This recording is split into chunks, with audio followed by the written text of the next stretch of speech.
Hello and welcome back to my channel. I'm Brie, and tonight I'm gonna be watching another corpse husband video. It's been a minute, so you know what better time than now at night for no reason at all to watch one of his videos. So this one is called 7 True Shocking EMT Horror Stories. So let's get it. Let's get scared. I don't know why I'm watching this. Before the video begins, I'd like to state a few things. Why start like that? Oh my god. I wasn't ready. Like usually there's like a ding ding ding, like something like music. Okay, I don't know. Okay, I'm sorry. This video contains some very disturbing and violent stories coming from emergency workers such as EMTs, paramedics, firefighters, 911 operators, etc.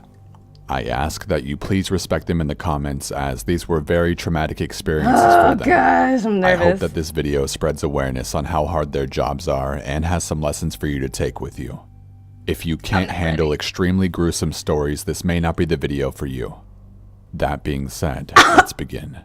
Escape! I'm stricken. Number 1. Whoa, no, I'm scared. I'm scared.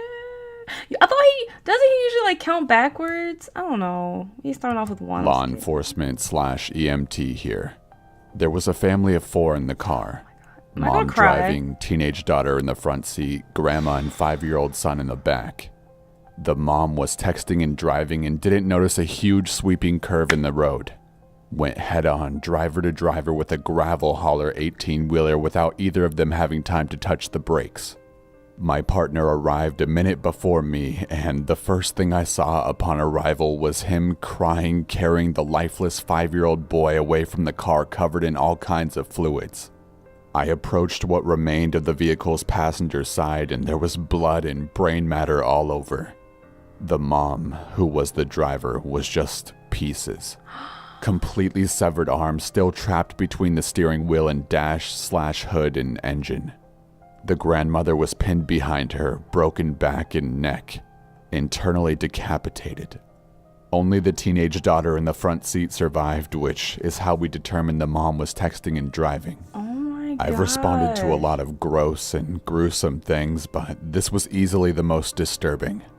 My daughter was the same age as the little boy, and I will never shake the image of his sad, lifeless body and my partner crying while carrying him away. Like other emergency workers say, generally things involving kids are harder to deal with. Yeah. For fuck's sake, don't text and drive. Yeah, what the Okay. Number 2. This is too much for my life. I was a dispatcher for 10 years. When I think of one of my more disturbing calls, a couple comes to mind. There was an elderly man who called and said, "I've killed my wife. I'll be in the backyard when you get here." And then he hung up. Turns out, his wife was terminally ill and she wanted to die, so he shot her. Then he walked into the yard to shoot himself because he couldn't live without her. So this was both the most romantic and tragic thing I've ever heard. Wait, Number 3. Oh my gosh. Paramedic here. It's like 11:30 at night and we get a call for a pregnant lady experiencing cramps and vaginal bleeding. Great. We get on scene and we find this lady standing in her driveway, shaking, pale, and altered. She wouldn't answer any of my questions and no one else was around. I figured she lost a lot of blood, and once we got her in the ambulance, I used a Doppler to listen for fetal heart tones. Nothing. I told my partner that I was going to check inside to see if anybody else was in there, so I grabbed a flashlight and headed towards the open garage. I noticed a lot of blood trailing inside, so I followed it, turning on house lights as I go. It led me through the garage, the kitchen, the living room, and into the bathroom where the only light in the house was already on. I called out, "Paramedics, anyone here?" No answer. I opened the bathroom door and I see the blood trailing towards the toilet. Right next to the toilet was a miscarried 28 to 32 week fetus. Oh my god! It smelled horrible and I suddenly felt really freaked out. I remembered that mothers tend to still require bonding time with their kid after a miscarriage, so I picked the kid up and put the body in the bag. Oh my my god. Then I returned to the ambulance. Once inside, my partner had started fluids on the patient and I told him what I had found. We decided to just hit the road and get her to the hospital and en route. She didn't say anything for a while. Finally, the mom looked at me and simply and quietly asked if she could have her baby. Oh my god. I said of course. Okay. This is only 4 minutes into the video and I can no longer take this, so we're gonna watch something different. Okay. Alright. I'm back.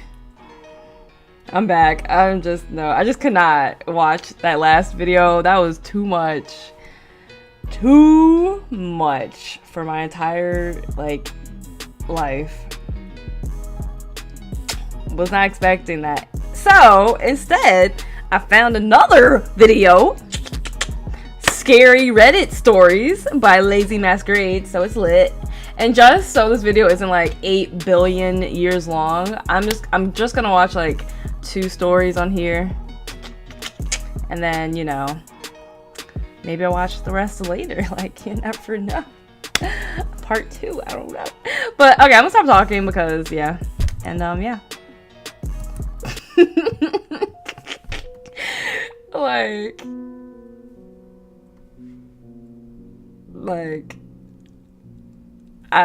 There's no way I could have made it through that video. No. Just no.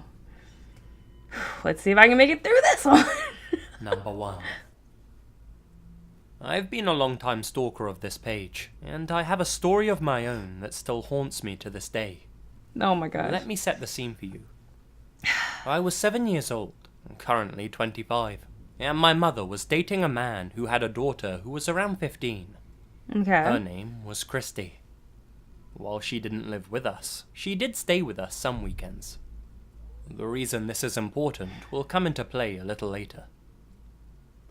I grew up in a moderately isolated area in the south. Okay. My mother's house is on about 90 acres, most of it being heavily wooded. Okay. For the See, I most need the part, words, it I was can't. quiet. The type of place most people don't even lock their doors, and everyone knows each other. It was quiet, until one sequence of events shook my community to its core. There was a man, just 2 streets over from mine, who murdered his girlfriend and her entire family in their home over a dinner, just 2 weeks before this event took place. It was also learned later that he had also murdered his mother and father in their home, as they were found after his girlfriend's family was. He hadn't been caught, and the local police had been working with cops in Tennessee, as there had been reports of people sighting him there. My mother had gotten a security system installed, just to ensure our home was properly secured. I would have moved. We had alarms on every window and door in our house. On this Saturday, my mother got called into work, as she was an apartment manager, and there was an emergency she needed to tend to. Her boyfriend had gone to work early that morning. Now, my mother was very, very nervous about leaving. And due to the nature of the emergency, she thought it was best that Christy and I stayed at home where we were safe. Oh gosh. Safe. Yeah, So safe. she thought. Oh my gosh. She reluctantly left and let us know that her cell phone was always going to be on if we needed her. Christy and I promptly set the alarms and made sure all of the windows and doors were locked.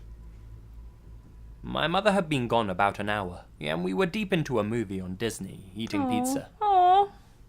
Disney and Suddenly, chill. the alarm started Oh blaring. no. Christy and I jumped up to see what was going on. On the way to the alarm, you have to pass a very large sliding glass door. Oh no. What we saw there left us frozen. No, I'm not ready for this. There was a man prying our door open with a crowbar. He saw us, made eye contact, and quickly ran off into the woods behind my mother's Okay, house. phew. Okay, he ran. I'll never forget what he looked like, or the sinister look he had in his eyes. Oh my gosh. We called the police. I can't do this. And then we called my mother, who had already been alerted by the alarm company. My mother actually arrived before the police did, due to how isolated we really were. When we described the man to the police, They immediately knew this was the man they were looking for. Oh, Jesus. Of course, there was a massive investigation that day of the property and the woods that surrounded us. I would have moved.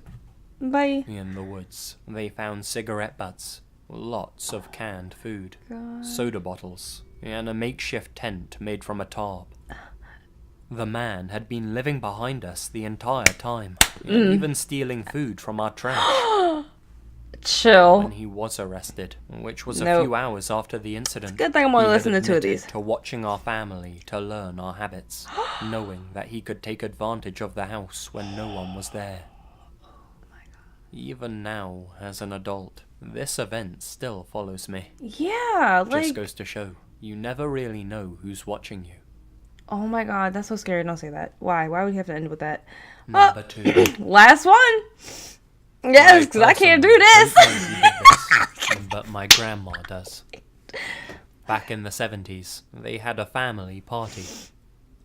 This guy put rat poison in a Coke bottle, back when they had those releasable metal caps.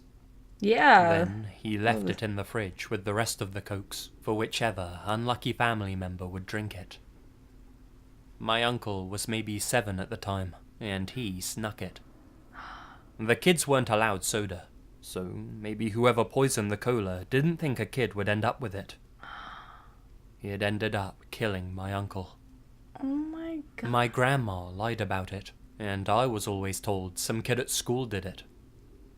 My dad or his sister could have just as easily been the victims themselves, but they were too scared to drink the cola, fearing they'd get in trouble if their parents caught them. Wow. For years, I was convinced they might have been connected with the mob, since my family is Italian. Oh my That's gosh. just a hunch, though.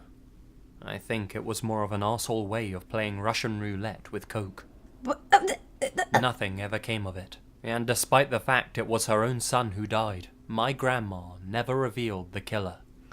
Why that might be, I don't know. What if it was her? I'm assuming more than one person knows, but since she didn't do anything about it, no one said or did anything. Oh my gosh. My heart. Okay, that one wasn't Number that 3. bad. I've had I'm a gonna tough it lifetime out of through weird this last one. experiences, so I Wrap could it up. hang on all day about them. But for now, we'll go for the one which was probably naught more than a strange coincidence. But still, it freaks me out. Driving to work a few years Why am I ago doing back on a this? hot summer morning, the skies were clear and blue, and the sun was already beating down. I guess it must have been around 7:30 a.m. I was listening to a local radio station, with not a single fuck to give about anything. I was chilled out, and happy to be alive. Okay.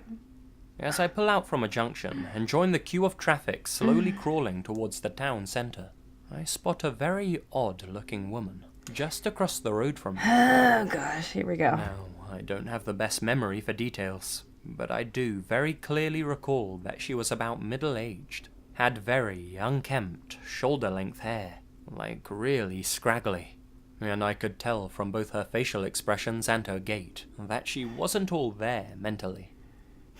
She was hobbling along in an awkward and erratic manner, apparently staring down at the pavement, with this weird expression on her face. She on It's hard drugs. to explain. Anyway, just as I'm being a judgmental piece of shit and thinking, wow, fucking hell, she looks mental, this woman snaps her head up from glaring at the floor Stop. and perfectly meets my gaze. Oh my god. Her eyes lock onto mine, and this fucking awful, twisted grin appears across her face. Ugh, stop. Chill. At that very same moment, she locks her eyes onto me. The radio goes batshit crazy. Think somewhere between a distorted signal and static. After a couple of seconds, she looks away and carries on about her business. As she averts her gaze, the radio returns to normal, and my blood turns to ice. I haven't seen her since, and no offense to her, but fuck all of whatever that was in its entirety. Yeah. She was probably a demon. Number 4. Nope. Okay, we're gonna stop there because, like I said, yes, I cannot Terrible idea on my part. But anyways, if you like this video, leave a like, leave a comment, and subscribe, and I will see you guys next time.